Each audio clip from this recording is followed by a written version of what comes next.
Hello, I'm Paul Race and welcome to my workshop. Today I'm going to do an unboxing, something I almost never do since I almost never buy anything new, but this is a brand new Fender Squire Jazz bass that came supposedly with a gig bag, a strap, and a little amplifier. It came in an enormous box. The box is 50 inches high. I've actually started to open it a little so I could just lift this piece of it off. There's another box inside that contains the equipment, but I wanted to get the shipping container box open before I started the video. So now you see this fancy box that was inside the shipping container.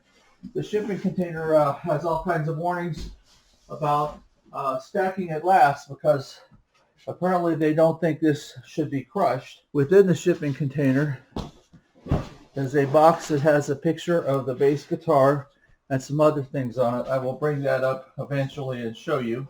Apparently it opens on this end, and this comes out, and as I open it, you can see the top of a triangular box which apparently holds a bass, and the top of a box that looks like it may hold the amplifier. So I'm going to reach down in and see if I can pull one of these pieces out. I believe I have the amplifier. I believe it's coming out. I don't expect the amplifier to be huge or loud, but of course it has to be functional. Ouch, it's a practice amp. And it's heavy enough. I'm pulling the box apart trying to get it out. So here's the box the amplifier comes in. It's called a Rumble 15. Now I'm curious enough. I was going to open the other piece first, but I'm curious enough to see what this looks like. I've used practice bass amps for other things. Believe it or not, some instruments besides basses actually sound good in them. Had a friend who had an electrified Gibson mandolin, and it had a pickup in it that sounded really good through a bass amp. So student bass amps have usefulness. I started to unload that, but I don't really need to do it at this time. I'll do it when I test it. So the power cord is there. Here's a little book. It's called the Rumble 15. A friend of mine who plays guitar says he has one of these and that he has used it in recording sessions. So I guess that's worth looking into. Rumble 15 comes with the stickers and the tags. As I turn it around so you can see the lovely Fender Rhodes style. I would love it if it was a tweed instead, but the Fender Rhodes style grill cover. And here are the controls: volume, bass, mid, and treble. And there's an auxiliary in where you supposedly, I assume you could plug in your iPhone or something and provide sound that way. And there's also a headphone plug. The guitar plug is a single regular guitar jack. So nothing really fancy about this. Ooh, you see this little tag here? That means you can pull the grill cover off and see what's inside it. And it looks to me like there is a, what will that be, 6-inch speaker. I happen to have my measuring tools here. 7-inch. If you went from the inside rim to inside rim, that would be a 7-inch woofer. My guitar playing friend, and who's actually a much better guitar player than I am, so I would tend to trust his judgment, says that it works fine in certain circumstances. So there's nothing wrong with this. It is it's heavy enough. I would guess it's about the same weight as some of the other bass practice amps in the same size range.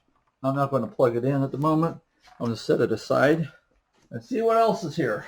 It's a very lightweight box. Appears to be empty. This was probably just put in to stabilize the rest of the materials. Yeah, that's just an empty box. That leaves two boxes, one of which obviously holds the bass. The bass says Squire by Fender. One reason I'm interested in seeing this, I recently bought a Fender Player made in Mexico, PB, and I thought it would be interesting to compare the quality of the Squire to the player. Now the Squire is built in Indonesia. Some of the things that came in the package came from China. I suspect that the gig bag is in this other box. That sounds like a gig bag slopping around in there, doesn't it? I believe the gig bag is made in China and the strap is made in China. Be interesting to see what other accessories come with it, if any. So here is the gig bag. It says Fender, so that's good, right? It's impressive. Is there anything else in there? I'll check in a minute. This is a fairly flimsy gig bag. If the bass itself wasn't a very strong, solid piece of equipment, I would be paranoid about this. I'm looking for the zipper now. Surely, there it is. I would say 2 layers of fabric and maybe 1/8 of an inch of padding in here. It's not quilted, it's just sewn in like you'd find in the lining of an overcoat. The gig bag doesn't open all the way.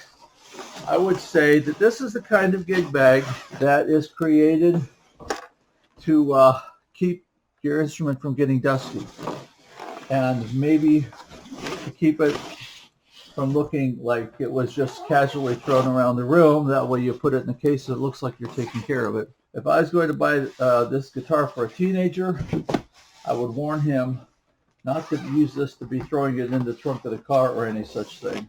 Keeping in his room is fine. Taking the lessons, if he's riding with someone careful, that's fine too. I will confess, I've seen better gig bags. It comes with a strap. That's what I was digging for in the pockets. There's a hook here and a hook here. Presumably that can be used to attach this, and maybe it'll be long enough when I'm done to throw it over my shoulder. I'll put the shoulder, there's a little rubber pad on one side, so I'll put that on the shoulder end. There's a little hook. Ah, this is cute. You know what you kind of call it, almost like a jewelry hook. I'll give it this. It shouldn't come off easily.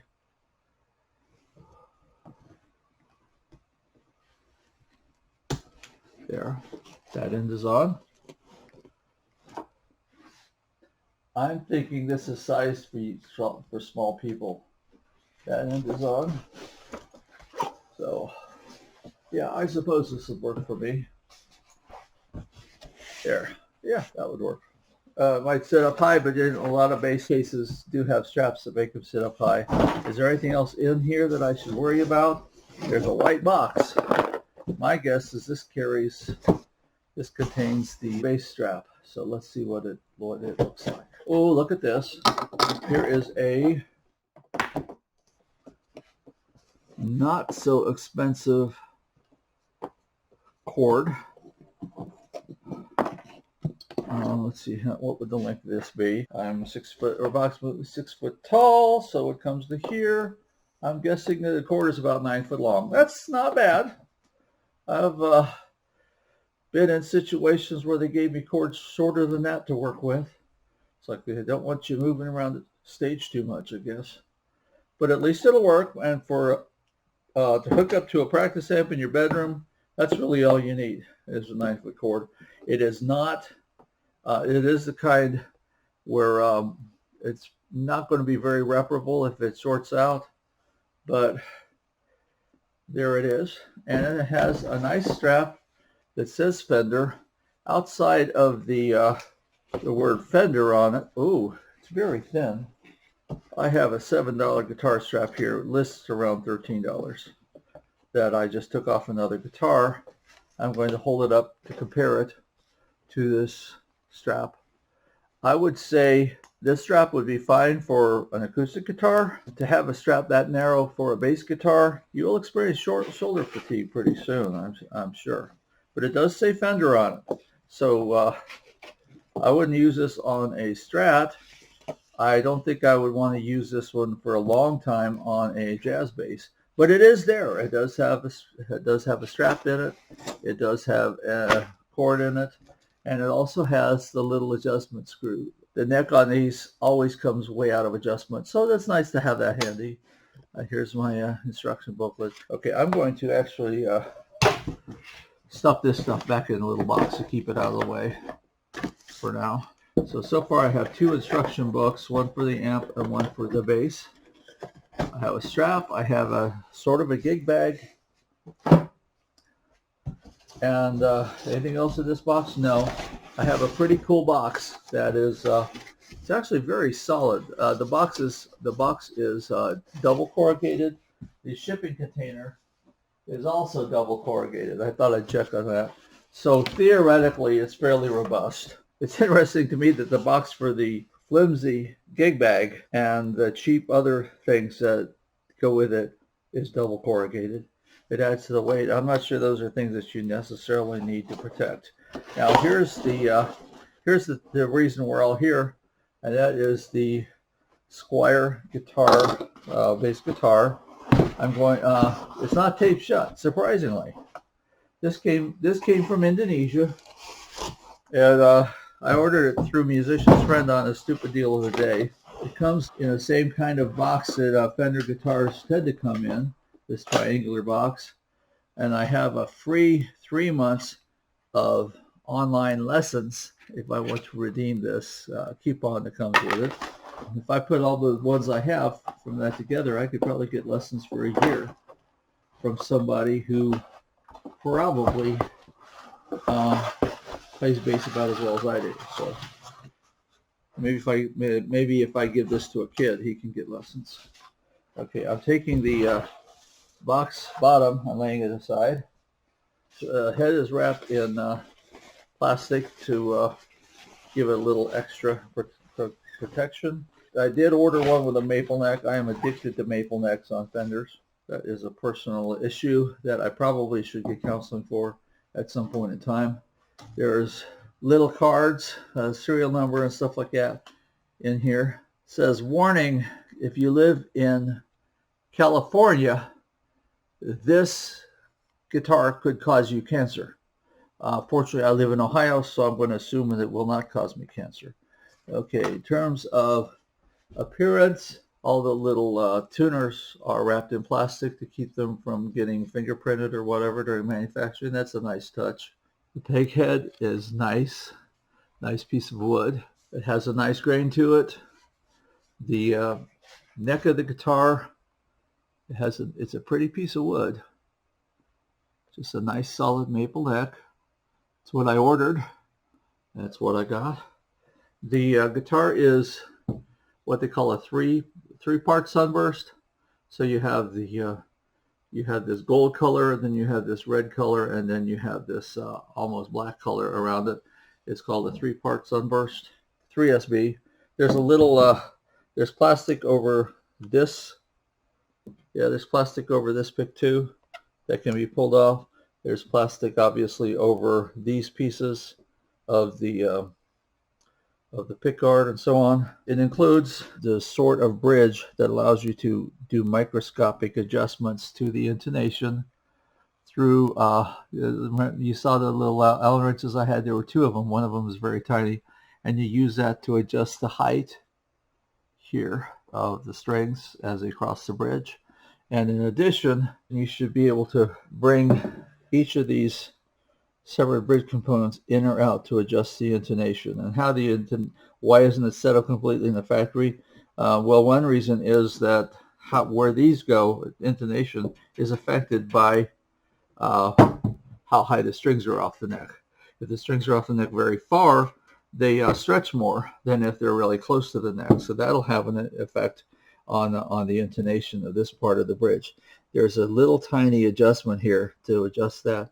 I haven't started on that yet. I thought I would just look it over. There are no major imperfections in the wood. Everything looks cosmetically very clean. It is undoubtedly unplayable because the strings are pretty high off the neck. I mean, I could play it, but I wouldn't necessarily give it to a student in this condition. That said, I'm going to scoot the box aside so I can back up, and I'm going to look down the neck just to see how much it pulls up. And as I look down, I can see that the neck has about 1/8 of an inch drop in the middle, right around here. So it's kind of swooping like this, which means there's plenty of room to bring it back. If when I bring it back, I start to get extensive fret buzz along here, I could raise these pieces just enough to remove any fret buzz. But yes, it definitely needs adjustment. So those Allen wrenches are going to come into play. So I just thought I would show you. This is what you get for this was a stupid deal of the day. This combination ordinarily runs between 360 and 400 basically. For this, the virtually useless gig bag, this overly skinny strap, the bedroom quality amplifier. That said, I got it on a stupid deal of the day for like $290. So it's a whole. I saved some money, and I don't know. Years ago, I looked at a bass like this in a music store, and it was around the $300 bass. So if I got this plus the other gimmies for $290, I guess that's pretty good. So I'm going to put this up in a moment, but I want to get out another bass and just hold them side by side and give you my first impressions of a comparison between the two. Okay. Now at first glance, you might think I'm holding the same bass I just showed you, but then you'll notice there's only 2 pickups. That's because this is a PB, your precision, and it was actually, it's a player. You can see by the label here, which means it was made in Mexico. As I hold this player bass, which costs significantly more, I have a different setup. I have only 1 split pickup versus 2 full-size, full-length pickups. The bridge part is very similar. The bridge on the Jazz, he says banging them together as though they weren't musical instruments. So you see the bridges are very similar, making you dizzy. It so happens that they share similar paint jobs. I have never been a fan of Sunburst, but when you order things that are on sale, you don't always get a choice of colors. The paint job on the back is similar. As I hold these together, I would say that they are virtually identical. The bodies are very similar in size. How does the weight compare?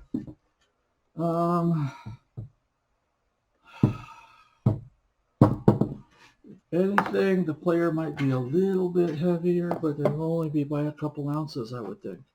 I would say the player's a little heavier, which isn't surprising. The wood on the Squires tends to be lighter weight just because typically they're played by younger musicians who may not have built up the tolerance for 15-pound guitars that the rest of us have. So again, here's the profile. Does it look like the player, which is this one? It might just be a little bit fatter than the Jazz Squire. Bring this down here. I believe it is. I believe the guitar is deeper, which is okay. I've only messed with the player a little bit. I've hardly, I need to set it up as well. This PB made in Mexico Fender Player. I've only messed with it a little, and to me, it seems a little light compared to regular PBs I've played in the past. But this, if anything, is a little bit lighter. In terms of the apparent quality, I would say they're very similar. You know, which is the question: did I pay another $300 for the PB than I really needed to do to get a guitar of similar quality? Well, I would say that based on my comparison right now, the answer is So if I was starting out on bass and I didn't mind having it say Squire on the headstock versus Fender, I don't know. There's not that much difference between the two in terms of the construction. They both have, you can see the slot on the back of the neck where the adjustment rod runs up through the neck. They both have the little gouge in the head, in the peg head where the where you adjust the adjustment rod. Very similar overall. While I have it out, I'll pull the plastic off of these tuning pegs. Let's see if I can, well, I pull it, or else I'll just pull it apart in little pieces. Here it comes. Let's see if they look the same. Obviously, they're just plated iron, steel. I don't believe that the PB, which I also bought new, came with the plastic protected this way. But that might be a fact that it didn't cross the ocean, and so they didn't feel it was as necessary. This actually did come from, as I said, Indonesia, but so many of the other pieces came from China. I have the impression that it was made in Indonesia and shipped to China and then shipped to the musician's friend warehouse from China. So whichever path it took, it definitely crossed the Pacific. So the extra boxes and extra protection is always appreciated. Okay, I've pulled all that plastic off. And feel these and see if there's a discernible difference. Very similar. I would say the tuning peg on the player seems just a little bit more substantial than the tuning peg on the Squire. But in the meantime, I'm not going to say bad things about this until I get it set up properly and give it a whirl. And maybe even try both of them on the little amplifier and compare and see if there's really any sonic difference to speak of between the two. But I just thought you might be interested to see. That's what you get if you buy the combination pack jazz bass from Squire, made in Indonesia, versus what you get if you buy just a normal player bass made in Mexico. There's no question now that I've handled these both that this one is heavier, that the player is heavier. And heavier is good on a bass. That said, a lot of basses, student basses, are very lightweight because they don't want kids having permanent back problems as a result of having to play a student bass. Also, a lot of places I play, the bass winds up getting pressed anyway. And one reason for the heavy bass is to increase the sustain, but if you run it through a compressor, you can have the sustain basically any way you want. And that's something I think that the jazz bass, personally, if I was going to be going to a gig with a normal bass amplifier, I would probably want a heavier bass. But since this is going to be used by somebody I know uses a compressor, it'll probably be just fine for them. And that way, if they have a 13-year-old playing it versus a 45 or 60-year-old playing it, it'll probably be better for them. So I just wanted to compare these two, show you what you get, and they both need setup. Hello, I'm getting ready to do something that I do with every guitar and bass guitar and most other instruments that come into my house. And as I'm getting ready to adjust the neck, inevitably, especially of import guitars, they're never set up. I also have to deal with import banjos sometimes. And the interesting thing about those is sometimes the necks aren't even connected to the pot very well, and everything is loose. And when if you buy a banjo under $300, it's really from Asia. It's really more like you're buying a banjo kit. The same thing can be true of other instruments. I'm looking at this Fender Jazz bass that I recently bought for somebody, and I've got the Allen wrench in that is supposed to tighten the neck and pull it back. You'll recall there's a channel back here that the adjustment rod goes into. I was looking at this after I finished the other video, and I realized that one difference between the neck of this and the neck of the player, which was made in Mexico, this one was made in Indonesia.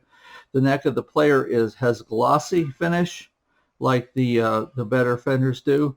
The neck of this is a satin finish, and which is cheaper and easier to make, but should not affect playability to speak of. The other thing interesting is that the head of the Fender PB is about half an inch longer than the head. Let's see, it's hard to demonstrate, but anyway, it's about a half an inch longer than the head of the jazz bass. I don't know if that's typical of jazz basses. Maybe this is how big the head is on a jazz bass. I don't know, but at any rate, every little thing you can do on a bass guitar to add strength, add weight, add length, adds to the amount of sustain you're capable of getting out of that guitar. So it's worth considering anyway. Before you tighten the neck on an instrument, you always loosen the strings. We don't want to ruin a set of bass strings because they're expensive. These are round wounds, by the way. The round ones, I have round ones on the PB as well. Okay, with the strings loosened, it's not hard to get the neck to crank back a little. I actually struggled getting this guy in there before because of the angle. So I got another little bit to turn. So here we go. I'm going to crank it some more. Now I'm going to do what the archers do and look down the neck and see if it's coming back any, straightening out any. It has straightened out. When I first got this guitar out of the box, there's at least an 1/8 of an inch dip in the middle here where the guitar's neck was straining forward, which puts the guitar strings way up off the neck. So I'm going to go a little bit farther with it. Come on, one more turn maybe. Check it again.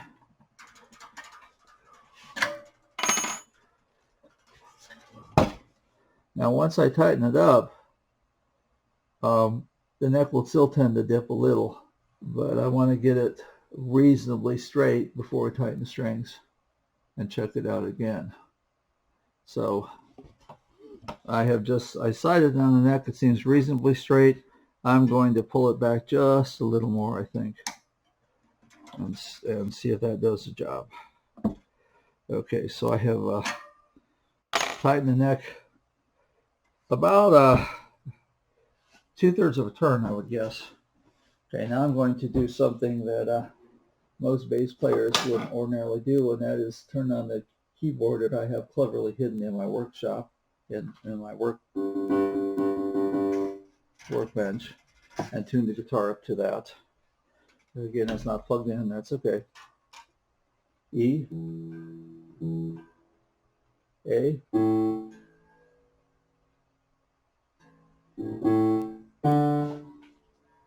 at this point it doesn't have to be perfect, it has to be close. E, A, D, G. Maybe if I put it on here you can actually hear the tones.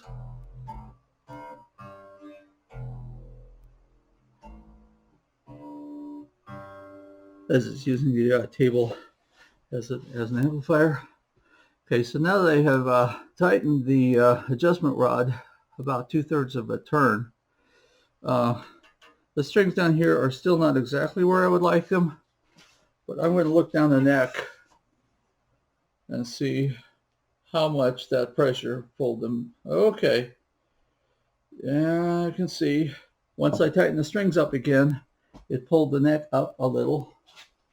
So we're going to detune and adjust one more time. So we're going to detune.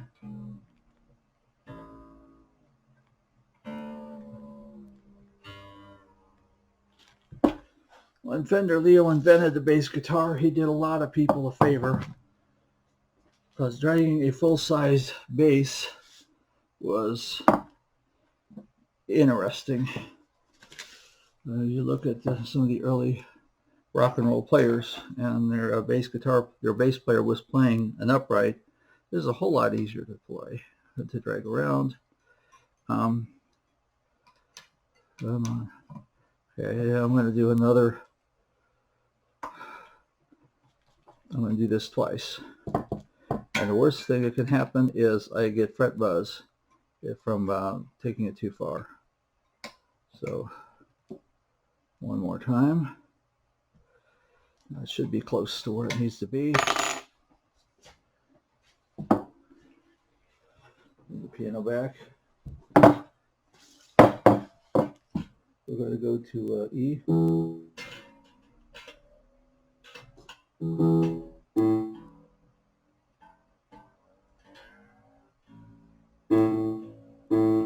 E. Okay. Now it has still got a dip in it. Now it comes to the point where I start to worry about fret buzz. So I do this.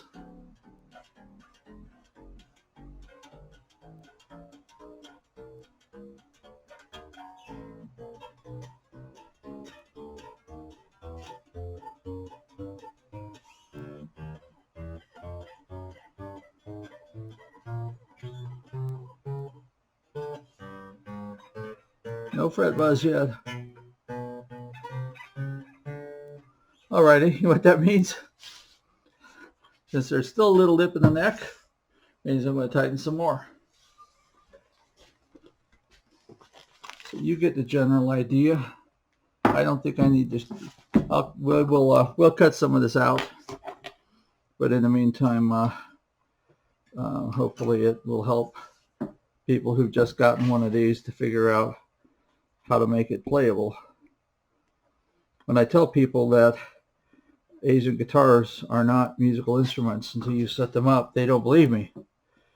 But I have bought a number of used instruments, Asian instruments, that the original owner got and literally couldn't play because they were set up so badly, or I should say not set up. To me, that's a problem. It's one of the reasons why buying an instrument from an actual music store is better than buying it from, say, a warehouse like I did. Alrighty, now we're tuned up more or less again. I do the old sighting down the neck thing one more time. See how it's looking? It's looking pretty straight now. Okay. I still see a couple issues right along here where it looks like it dips very, very slightly, like, you know, a couple hundredths of an inch. So now we're going to check for fret buzz. Whoops, what do you hear? You hear that? Yep. I went a bridge too far, so to speak. Alrighty. Now loosening it a little bit. I don't know. I would almost be inclined to raise the bridge a little, but I'm not necessarily crazy enough to take that on right now at this part of the project. So what I will do, you saw me turning it this way, now I'm going to turn it this way. I'll have to retune, of course, because once the neck has got a little looser, the strings are looser. So we'll try that again. Okay, now we check for fret buzz again. Here.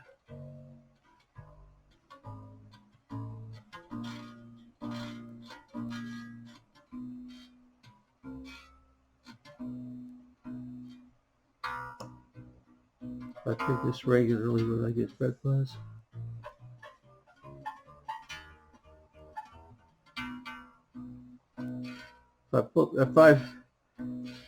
If I thumb it, I get fret buzz. If I pick it, I don't.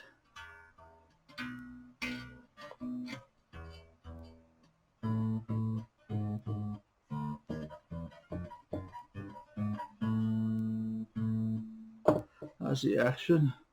It's really tight. Okay, based on the fact that this is going to be another person playing, and I don't know if he's going to be thumbing or picking like I do, I'm going to crank it back just a little bit more. So in other words, the last two times I cranked it, just one little, the last time I cranked it went a little too far. So we're going to go back to tuning. All right, I think we're close to where we need to be. I'm going to check for fret buzz one more time.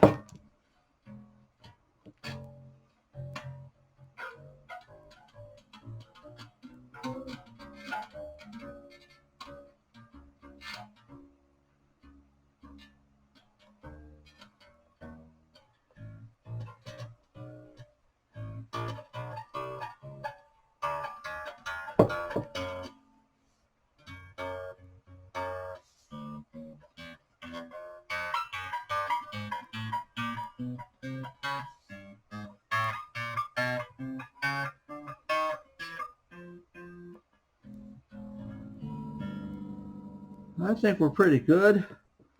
The action is not bad. It's hard to see, but the action is pretty good here.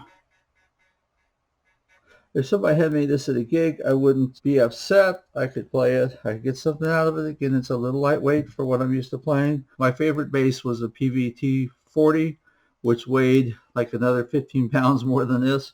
Had fantastic sustain, but once again, if you're going to be playing through a compressor, that doesn't make as much difference as it ought to. The neck isn't as smooth as the neck on the on my player. That said, the rest of the I'm sure the rest of the electronics and everything are okay. I will check them out, but I wanted to get the instruments set up and then continue with the comparison. Hi, I'm back. I am now going to do the same setup, at least the same neck setup on a Player Precision bass made in Mexico that I did on the made in Indonesia Jazz bass. And I started out trying to use the little Allen wrench that came with the Jazz bass, because who would imagine that they would use a different Allen wrench for the Jazz bass, Indonesian Jazz bass, than they did for the made in Mexico Precision bass? And the answer is nobody would have thought of that, but they did. So I started trying to crank, and I couldn't get anything to happen at all, is because this just went around and around and around. It was much too small. So now I have the correct piece here, and it goes right in, as you can see. I have detuned the strings. When I get a brand new guitar, a guitar that's new to me at least, and I'm going to do all of this, I always use the old strings, because the last thing you want to do is ruin the strings, ruin brand new strings, stretching and unstretching them, as you wind up doing when you do this. That said, I'm not going to buy new bass strings no matter what happens while I'm doing this, because the bass strings are not cheap. These are round wounds. My first bass had flat wounds, and it's actually a lot of fun to play. As he sights down the neck, he sees that it is still a little curvy. Not as bad as it was. This wasn't as bad. This wasn't as far off as the neck was on the Jazz bass, which isn't surprising. I'm guessing that when the strings are tightened, it'll pull up a little bit. It's almost straight now, but I'm going to go ahead and do it 2 more turns, which each turn isn't really a whole turn of the screw. It's maybe a quarter of a turn. So I'm going to do it 2 more turns. I'm going to tune it back up, and we'll see now how the action is. As he sights down the neck again, see if I put the dip back in. It's still pretty straight. Let's check for fret buzz. And I just go up the fret on each string.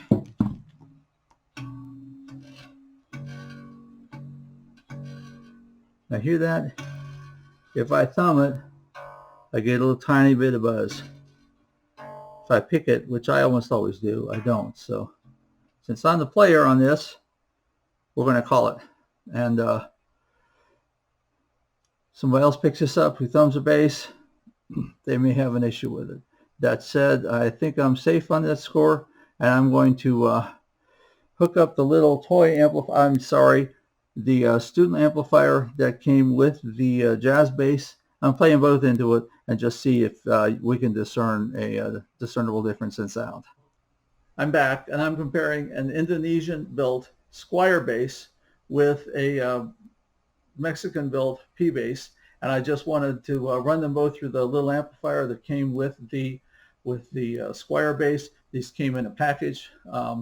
Obviously, you could buy them separately or buy similar pieces separately. I have a friend who has one of these, and he actually likes taking it places where they're going to use a microphone, because it has a balanced tone. It's just not loud enough to fill a club, say, or to compete with a drummer that is a narcissist.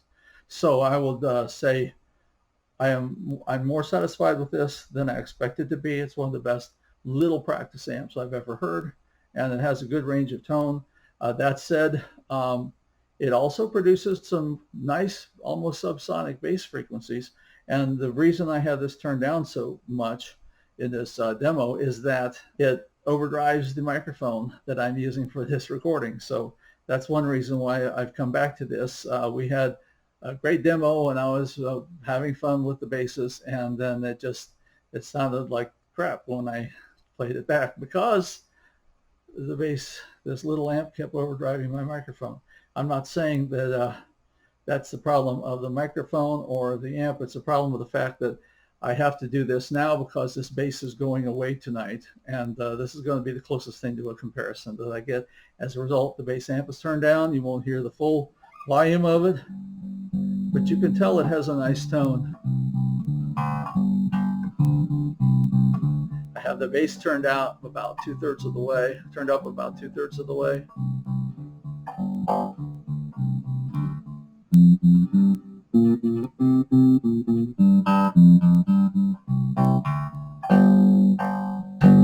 Now I have also experimented with this little amp, and because the Jazz bass has an extra pickup on it, you can get some very crisp tones on it. You can sound like the Tennessee 3 if you want to. You can play the Yus bass solos on it if you want to. In my case, most of the music I do just requires a nice thunky bass, and for me the P bass is fine for that. But I did want you to have a chance to hear this.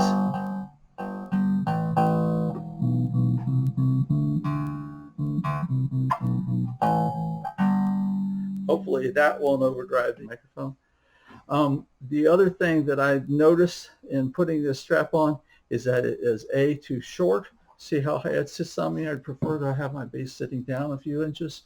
I mean, it's fine for the video because you can see the bass, but it's not the way I prefer to play a bass. So this is a child-sized strap, and not only that, but it started to come apart on this end right before I did this video.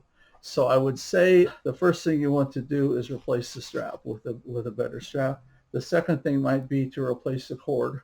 And you'll also notice that this little Fender Rumble 15 only has like a 6-foot power cord on it.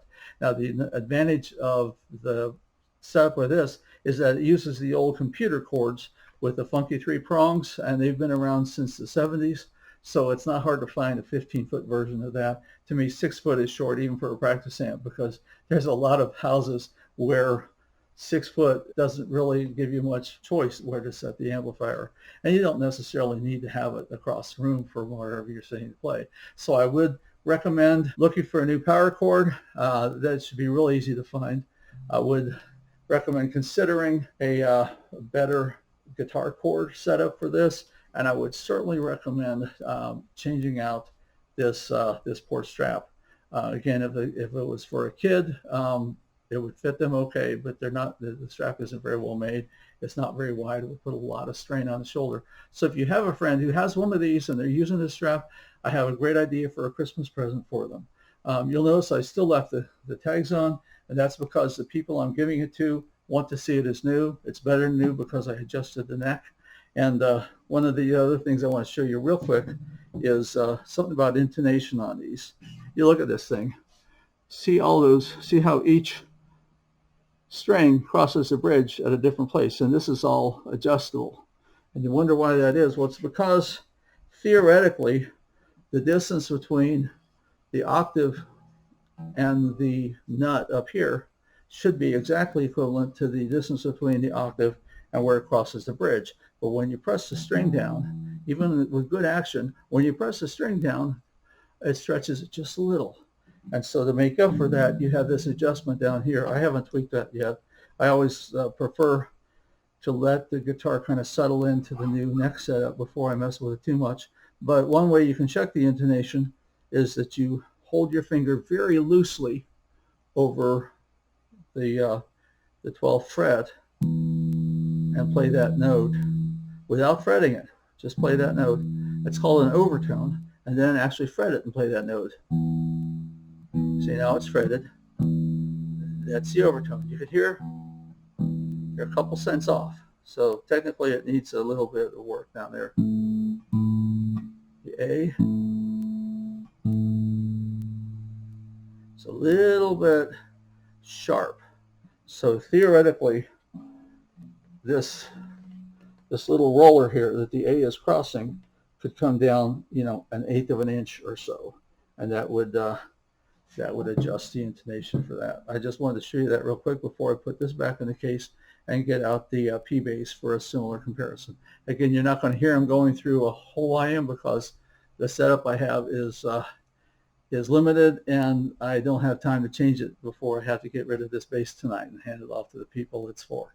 I have put down the Indonesian-built Squire. I have picked up the Mexican-built Fender P-bass. From this part, you wouldn't necessarily tell because they look kind of the same, but you'll notice that the P-bass, I only have the single split pickup, whereas the Jazz bass that was made in Indonesia has two pickups.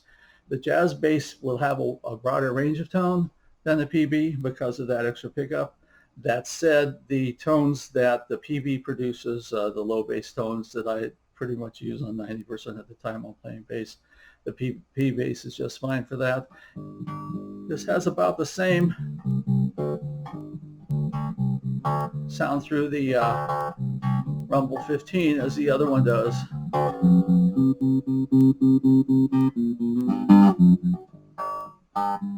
Again, I could crank the treble up, I could crank the bass up, I could get different levels of tone. They both sound good through this. In the room, if I didn't have a microphone to worry about, I could play them much louder, and you would not be disappointed with the tone. Again, this wouldn't suit a club, but it'll certainly suit a lot of smaller spaces. The P-bass I prefer because of the weight. It has the tones that I need, but it was like $300 more than the whole setup. The other setup was with the amp was about $300 less than the P-bass cost by itself. And if I was paying the full price for either one of them, that'd be another $200 on top of that. So I wasn't that picky about, say, the finish. I did want a P-bass because the bass I was using, which was a Dean, was perfectly good, but the sound guys could never get it right. And sometimes, very often, they had the bass channel muted, and they'd yell at me because I was bringing a cheap bass. Okay, fine, I got a P-bass now. If you want to make fun of Fenders, that's okay. But don't pretend that my bass is the problem when you guys can't do your job. The other thing, again, I have yet, this is the same cord that came with the Indonesian. I'm going to put it back in with the Indonesian bass, but I believe I really need to get one of those 90-degree angle jobbies. I kind of hate to do that because A, they cost more, and B, they do have a high rate of failure, but still that is very awkward having it right down there. Other than that, I have a $10 strap on this, and it works fine for me. I may, because I am going to have pity on the people who are going to be playing the other bass, I'm going to put a better strap in with it than the strap that came. And other than that, I'm ready to tell you that both of these are decent for what they are. Both of them will give you good service in 99% of the uses that you have for it. I plan on playing this at a gig tomorrow night with a friend, and I don't expect to have any issues with it whatsoever. I hope that you enjoyed this presentation, that you enjoyed this comparison, and I hope that you enjoy your music at any time you have with your family in the weeks and months to come.